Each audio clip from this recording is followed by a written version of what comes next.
it's Sherry Carroll here with Hero Arts, bringing you a really quick card idea using your die cuts and pattern papers. Here's the card I'm making for this tutorial. I've used some really fresh spring colored papers along with my die cuts. I'll start off with my paper selection, and this is the Snippets collection from Studio Calico and also the geometric shapes from Hero Arts. The Snippets collection has some really great spring colors. I'll kind of flip through a few of these. And I'm going to start off by just cutting out a bunch of shapes, and then I'll start creating my card. Before I put my paper down, I do want to do a little bit of stamping, and I have the Summer Splash cubes here, and I've chosen the soft granite ink. And what I love about these cubes is I can just target a few of these strips, and this is a fine pinstripe stamp. And so here I'm just rubbing across the stamp, and I'm just, like I said, targeting just a few of these stripes. So once I have this inked up, now you can see that it's just a portion. And now I'll start to arrange my paper onto the stamp, and I'm going to stamp this vertically as you see it this way, but it'll end up in the horizontal shape once I put my card together.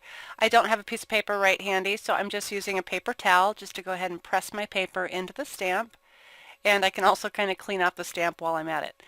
So I'll go ahead and press that down, and now I have perfect alignment of my fine pinstripes. I think it's really effective just using a portion of the stamp. Okay, so here are my hexagons that I've already cut out, and I just have a whole huge selection of different types of patterns, and some of these are larger and some are smaller, and I want my stripes to go opposing as the stripes on my card, and they will sit together something like this. I have already done some assembly of my card, and I used some foam tape, and I have lifted up some of my hexagons and some sit flat. I also wrapped the panel with some green stripe binding, and I put this onto some daffodil cardstock and made a top folding card.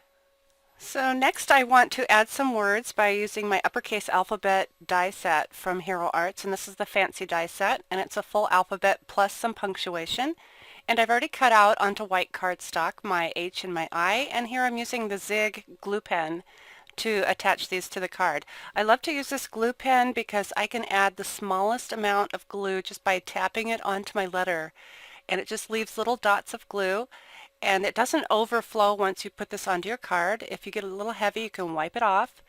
So here I have the glue onto my H, and I'll go ahead and put this in place where I want it.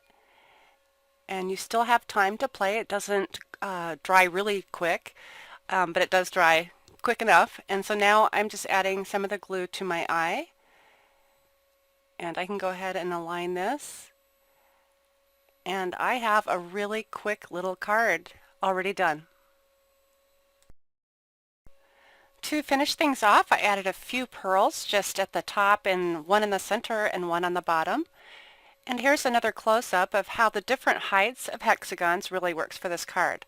So I hope you've enjoyed this tutorial on using your die cuts with pattern papers.